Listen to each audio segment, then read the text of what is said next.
আজকের ব্লগটি পুকুর পাড় থেকে শুরু করলাম। ওই যে গ্রাম বাংলার নিয়ম অনুসারে সকালবেলা ঘুম থেকে উঠেই পুকুর ঘাটে আসতে হয় গো। ওই যে দেখো মগে করে জল নিয়ে নিলাম আর মারুলি দেওয়ার জন্য নেতাটা ধুয়ে নিলাম, তারপরে একটু গোবর নিয়ে মারুলি দিয়ে দিলাম। এটা গ্রাম বাংলার সবাই করে থাকে, এটাই হচ্ছে আমাদের নিয়ম। তো যাই হোক দেখো গোল করে দিলাম, তারপরে সমস্ত জায়গায় দিয়ে দেব। প্রথমে দিয়েছিলাম বাইরে, তারপরে দেখো উঠোনগুলোতেও দিয়ে দিয়েছি। আর দেওয়ার পর এই যে ঝাঁটাটা নিয়ে নিলাম, তারপরে উঠোনগুলো ঝাড় দিতে শুরু করলাম। কোনো কাজ করি না করি এই দুটো কাজ আগে করতেই হয়। তো যাই হোক ওই দিকটা আগে পাকা দিকটা ঝাড় দিয়ে নিচ্ছি, তারপরে তখন নিচগুলো ঝাড় দিয়ে নেব। তো আমার প্রিয় বন্ধুরা, শুভ সকাল। আশা করছি তোমরা যে যেখানে আছো সকলে ভালো আছো, সুস্থ আছো। বীরভূম জেলার ছোট্ট একটি গ্রাম থেকে আমি দৈবকী তোমাদের সকলকে জানাই আমার ব্লগ চ্যানেলে অনেক অনেক স্বাগত আর আমার অনেক অনেক ভালোবাসা। আজকে হচ্ছে রবিবার আর এখন বাজে ওই সকাল 6:45 মতো, আর এখনো 5:30টার সময়তেই ঘুম থেকে ওঠা হচ্ছে। তারপর তখন কাজগুলো শুরু করছি। কয়েকদিন আগে 5টার আগে উঠতে হচ্ছিল, আর এখন কিন্তু একটু দিনটা ছোট হয়েছে, একটু পরেই সকালটা হচ্ছে। আরও কয়েকদিন পর তো আরও আর কি দেরিতে উঠতে হবে, নইলে অন্ধকার হয়েই থাকবে, তাই না? তো চলো গোটা উঠোনটা ঝাড় দিয়ে নিই, তারপরে বাইরের দিকগুলো ঝাড় দিয়ে নেব। আজকে দেখো রুদ্র একদম সকাল সকাল ঘুম থেকে উঠে পড়েছে, মানে উঠোন রাস্তা এগুলো সব ঝাড় দিয়ে আমি বাসনগুলো ধুলাম। তারপরে ঘরে গিয়ে দেখছি রুদ্রসোনা মানে উঠে পড়েছে। তো বোতলগুলো ঠিকঠাক করলাম, জল ভরবো বলে ওকে বললাম যে বোতলগুলো ভরে আনি, তারপর তোমাকে ওঠাবো। না, আমাকে আগে ওঠাও। তোকে ওঠালাম, ব্রাশ করালাম। এই যে এখন আমান বাদাম খাচ্ছে। আর এদিকে আমি কলে লাইন দিয়েছি, কলে এখন প্রচুর ভিড়, সবাই জল নিচ্ছে। তো সবার জল নেওয়া হোক, তারপরে আমি জল ভরবো। ওকে জলটা তোলার পর ওকে ওঠাতাম। বলছে না মা, আমাকে আগে ওঠাও। যে দেখো বসে আছে, ওই দেখো রুদ্র তোমার কপালে সিঁদুর লেগে আছে, এখানে আমার স্মৃতি সিঁদুর তোমার এখানে লেগে গেছে। রাত্রেবেলায় একবার এদিক সেদিক করে চলে আসছে জানো। হাতটার জন্য এত সাবধান করছি ওকে, চুপচাপ এক জায়গায় থাকানোর চেষ্টা করছি, ও সেই মানে একবার ওপাশ চলে যাচ্ছে, একবার ওপাশ চলে যাচ্ছে। কেন এই দেখো একটা আমার হাতে আছে, এটা খাও দিয়ে এটা খাবা, ঠিক আছে? এক এক করে সবাই জল নিল, তারপরে ভিড়টা একটু কমলো, দিয়ে তখন আমিও দেখো বোতলগুলোতে জল ভরে নিয়েছিলাম। আর ধামাতে সব বোতলগুলো নিয়ে গেছিলাম।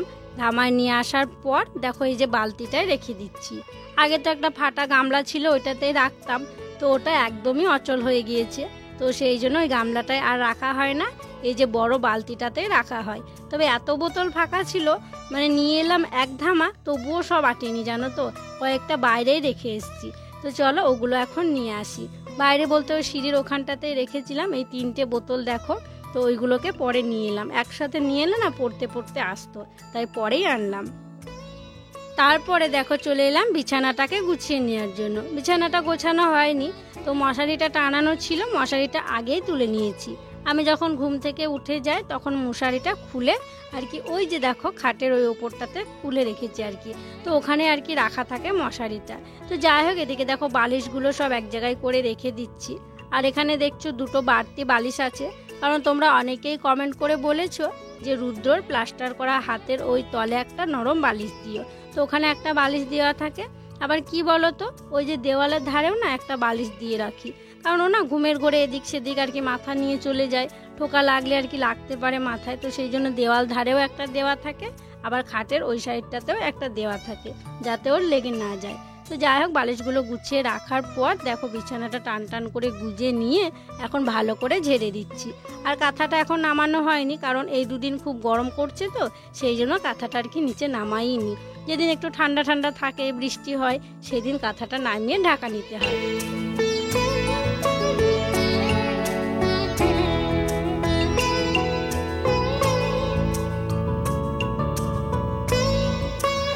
দেওয়ালে অনেকগুলো ঘুঁটে দেওয়া ছিল, সেই ঘুঁটেগুলো ছাড়িয়ে আনলাম। ওই যে দেখছো হলুদ বস্তায় ভরে রাখা আছে।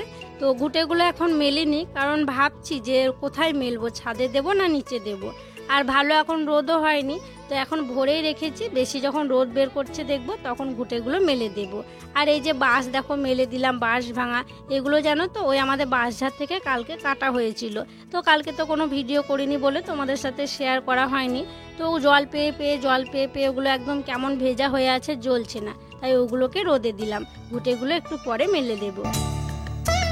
তোমাদেরকে বললাম না ঘুঁটেগুলো একটু পরে মেলে দেব। তো ঘুঁটেগুলো দেখো এই যে নিচটার এখানটাতে দিয়েছিলাম, আর এদিকটায় এখন রোদ এসছে, তো সকাল দিক করে এই দিকটায় রোদ আসে, তবে ওই 11টা 12টার দিকে এদিকে আর রোদ থাকে না, ওই কাকাদের বাড়ি ছায়া পড়তে পড়তে চলে যায়। তো টিনে দেওয়া আছে, পরে যখন এই দিকটায় ছায়া পড়ে যাবে তখন ওই যে ধানের তলা আছে ওই দিকটায় দিয়ে দেবো। অনেকক্ষণ ধরেই চুলের শুকনো তাওয়ালটা জড়িয়েছিলাম, আর তোমরা তো দেখলেই যে উঠোনে ভালো করে চুলটা মুছে ঝেড়ে নিয়েছিলাম, তারপরে ঘরে এসে চুলটা আঁচড়ে নিয়েছি, তারপরে এই যে গেটের এখানটায় বসলাম, বসে সিঁদুরটা পরে নিলাম।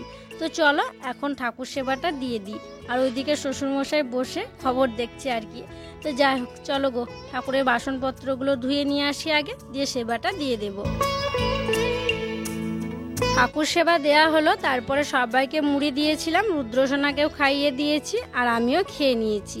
তো তারপরে দেখো মা ছেলেতে বসলাম, ভাবলাম রুদ্রকে একটু ফল ছাড়িয়ে দিই, আর গোটা খেতে চাইছে না জানো তো, তাই আজকে একটু জুস করে দেব, ওই মিক্সিতে একটু ঘুরিয়ে নেব, তারপরে ছাঁকনিতে ছেঁকে দেব।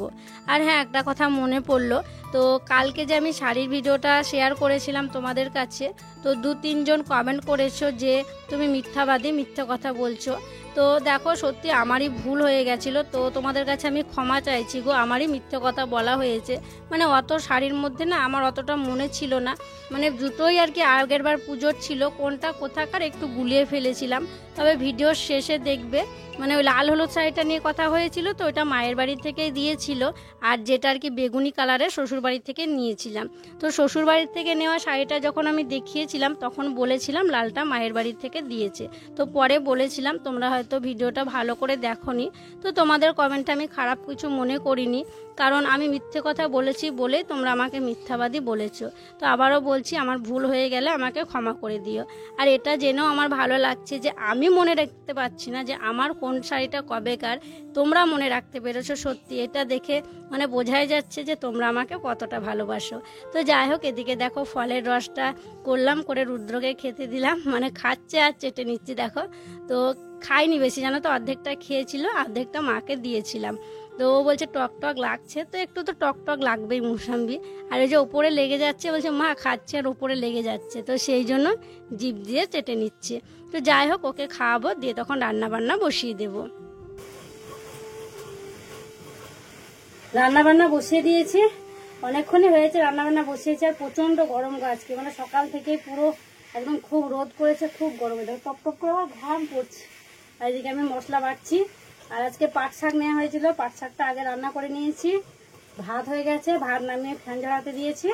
আর এখন এই যে দেখছো মাছ ভাজা, মাছ দিয়ে পেঁপে দিয়ে ঢেঁড়স দিয়ে ঝোল হবে, তো মাছগুলো ভেজে নিয়েছি। আর এই যে মশলা করছি, এখন মশলাটা বাটা হলেই ঝোলটা বসিয়ে দেবো। আর এখন ওদিকে কড়াইয়ে ঢেঁড়সগুলো ভাজছি, আর পেঁপে আলুটা আগে সিদ্ধ করে নিয়েছি, ঢেঁড়সটা ভেজে নেবো, এদিকে মশলাটা বাটা হয়ে যাবে, দেখো ঝোলটা করে নেবো।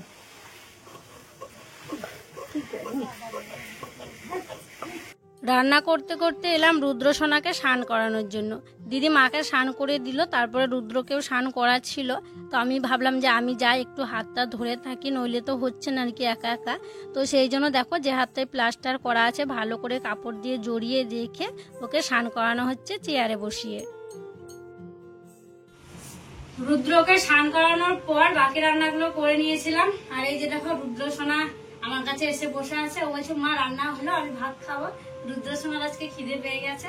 আর এই যে দেখো রুদ্রসোনা আজকে এই যে গিট দেওয়া গেঞ্জিগুলো পরেছে, তো এই জামাগুলো আর কি কালকে বিক্রি করতে এসেছিল, মানে গ্রামে এসেছিল, ওদের কাছ থেকে নিয়েছিলাম। আর কালকে তো কোনো রকম মানে কাজের শুট বা কোনো শুট করা হয়নি, সেই জন্য তোমাদের সাথে শেয়ার করাও হয়নি। তো দুটো আর কি এই জামাগুলো নেওয়া হয়েছে, উপায় নেই আর কি এগুলোই নিতে হলো, বুতাম দেওয়া গুলো আর কি পাইনি, তো সেই জন্য এই গেঠানোগুলোই নিলাম। আর ওল বিক্রিটা বলো, ওল বিক্রিটা। হ্যাঁ, আর আমাদের যে এত মোটা ওলটা ছিল তোমরা দেখেছিলে, তোমাদেরকে বলছিলাম 10 কিলো হবে, তো ওই ওলটা কি হয়েছে জানো, ওই ওলটা আমরা বিক্রি করে দিয়েছি। মানে কালকে সন্ধ্যেবেলায় রুদ্রর বাবা আর আমি গেছিলাম বাজার করতে, সবজি বাজার করতে, সে আরেকদিন গিয়েছিলাম ওখানটায়। তো ওখানে গিয়ে ওই সবজিওয়ালাকে জিজ্ঞাসা করেছিলাম মোটা একটা ওল আছে নেবেন, বিক্রি করব, তো বলেছিল নেবে, দিয়ে ওলটাকে বিক্রি করে দিয়ে এসেছি। আর ওই টাকা এখন নেওয়া হয়নি, ওই টাকায় আমাদের অনেকদিন সবজি কেনা হবে, অনেক ক টাকা হয়েছে। তো যাই হোক চলো এদিকে 240 টাকা হয়েছে। এদিকে কি কি রান্না করেছি তোমাদেরকে দেখাই। আরো হতো মানে বিক্রি করে যে দামে সেই দামে যদি পেতাম আমরা 30 টাকা কেজি পেয়েছি, 8 কেজি হয়েছে। 8 কেজি এমনিতেই তো হয়েছিল, কোনো যত্ন করতে হয়নি, কোনো জল দিতে হয়নি, কিছুই হয়নি। তো 240 টাকা হয়েছে, ওই অনেক হয়েছে বুঝলে। তো বাবা বললো যে কাটবো, কেটে অত ওল মানে খেতে পারা যাবে না, হাজিও না, হ্যাঁ বলছে অত ওল তো খেতে পারা যাবে না। আর মানে ওল জিনিসটা না যে পর পর প্রত্যেকদিন খাবো সেটাও ভালো লাগে না, তাই না? তো সেই জন্য বললো যে বিক্রি করে দেয়, ছোটগুলো তুলবো যে তখন বাড়িতে খাবো। তো যাই হোক চলো আজকে কি কি রান্না করেছি তোমাদেরকে দেখাই। আজকে অনেক কিছু রান্না করা হয়েছে। এই যে দেখছো ভাত, তারপরে এই যে হচ্ছে পাট শাক, অনেকদিন পর পাট শাক হয়েছে আজকে, বিক্রি করতে এসেছিল। আর এখানে আছে ডিম সিদ্ধ দুটো, একটা মাছ ভাজা, আর এখানে আছে বাঁধাকপির তরকারি,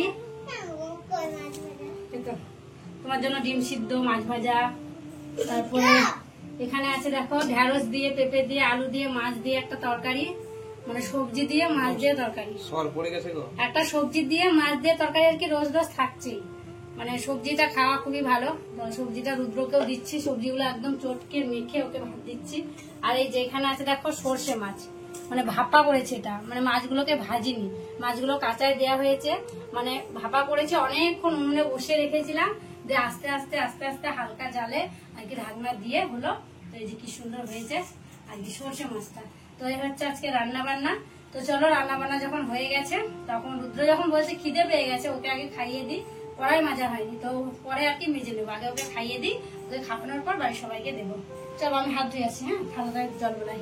আমি ভাবলাম যে রুদ্রকে আগে ভাতটা খাইয়ে দেব, তারপরে তখন সবাইকে খেতে দেব। তো দিদি বললো যে সবার ভাত বেড়ে নে, আমি রুদ্রকে খাইয়ে দিচ্ছি। তাই দেখো একসাথে সবার ভাত বেড়ে দিচ্ছি। আর আজকে তো পুরো অনেকগুলো বাটি লাগছে, মানে 3টে তরকারি বাটিতে দিতে হচ্ছে, শাক, তারপরে ওই ঝোলটা, তারপরে সর্ষে মাছ, মানে কতগুলো বাটি এটো হবে। তাহলে দেখো সব বাটিগুলো আমি জল বুলিয়ে এখানে রেখেছি, আবার একবার কলের জল বুলিয়ে নিলাম। তো কলের জল দিয়ে ধুলাম থালাগুলো, বাটিগুলো দিয়ে সাজিয়ে দেখো সবার জন্য ভাত বেড়ে নিচ্ছি। তো আমি সবার ভাত বেড়ে দেবো, তারপরে দিদি তখন এক এক করে বাইরে সবাইকে দিয়ে দেবে।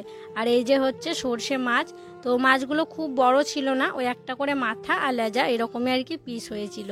তো পিস ছিল না আর কি, একটা মাছের পিস ছিল, ওটা মাকে দেয়া হয়েছে। আর রুদ্রকে ওই ভাজা মাছটাই দেবো, আর ডিম খাবে তো সেই জন্য বেশি আর কি মাছ দেবেও না। তো যাই হোক চলো খাওয়া দাওয়াটা শেয়ার করছি না, আজকে খাওয়া দাওয়াটা করে নিই। বিকেলবেলায় দেখো মা ছেলে বসে আমরা খেলা করছি। আর তোমরা অনেকে কমেন্ট করে বলছো যে রুদ্রর কিভাবে সময়টা কাটছে একটু জানিও, একটু বলো, ওর সাথে একটু তুমি সময় কাটিও। তো বিকেলবেলায় দেখো মা ছেলে আমরা খেলা করছি। আর এগুলো হচ্ছে টাইলস ভাঙা, তো টাইলসের কাজ করা হয়েছে আমাদের দুর্গা মন্দিরে, তো সেই জন্য এগুলো নিয়ে আসা হয়েছে, ভাগ্নি নিয়ে এসছে। আর কি জানো তো আমাদের গ্রামের প্রত্যেকটা ছেলে মানে দুর্গা মন্দিরে গিয়ে এগুলো নিয়ে এসছে। তো রুদ্র তো এখন যেতে পারছে না, ও ভালো থাকলে আর কি কারোর সাথে যেত, দিয়ে ও নিজে গিয়ে নিয়ে আসতো।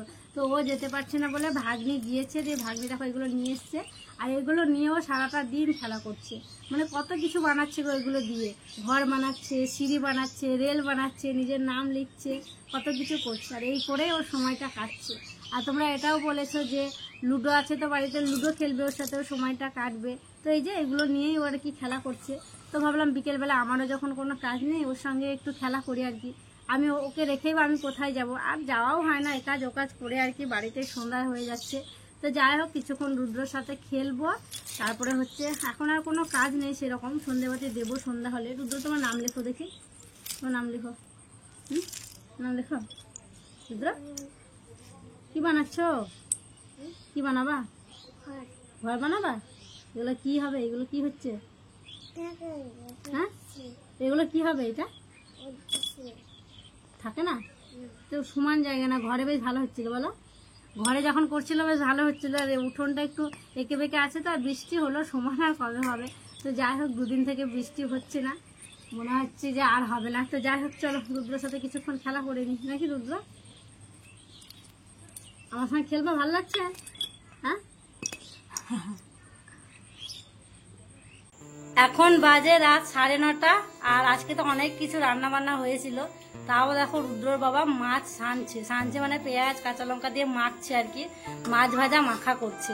মাছ ভাজা মাখা বলো বাটা বলো ও খেতে খুব পছন্দ করে। আর তোমরা তো দেখেছো কত কিছু রান্না বান্না হয়েছে আজকে, সমস্ত কিছু তরকারি পাতি কিন্তু এখনো রয়ে গেছে রাত্রেও, আর দুবেলার জন্যই তো করা হয়। তো এই যে দেখো সবাই এখন খাওয়া দাওয়া করছে, বাবার খাওয়া দাওয়া করা হয়ে গেল, মা ঘরে খাচ্ছে, এদিকে ভাগ্নি দিদি খাচ্ছে, রুদ্রর ভাতটা বেড়ে মেখে রেডি করে নিয়েছি, আমি ওকে খাইয়ে দেব। তো যাই হোক চলো তাহলে রুদ্রকে খাইয়ে দিই আর আমিও খাওয়া দাওয়া করে নিই। আর এই বাটিটায় তরকারি ছিল, মানে কপির তরকারিটা ছিল, এটাতে আর কি দিয়ে নিয়েছি ভাত, আর থালা একটু করলাম না, আর থালাও অনেক একটু হয়ে আছে, মানে সন্ধ্যেবেলায় খাওয়া হয়েছিল সেগুলো আছে, আবার রাত্রে আছে, এইটুকুতেই তো অনেক হয়ে যাচ্ছে সকালবেলায় বাসন।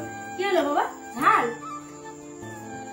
ওইটা খেলে একটা ঝাল আছে, তো ঝাল বলে তো তোমাকে দিইনি, তোমার জন্য না, তো তোমার ঝাল ছাড়া ছিল, তুমি খেলা।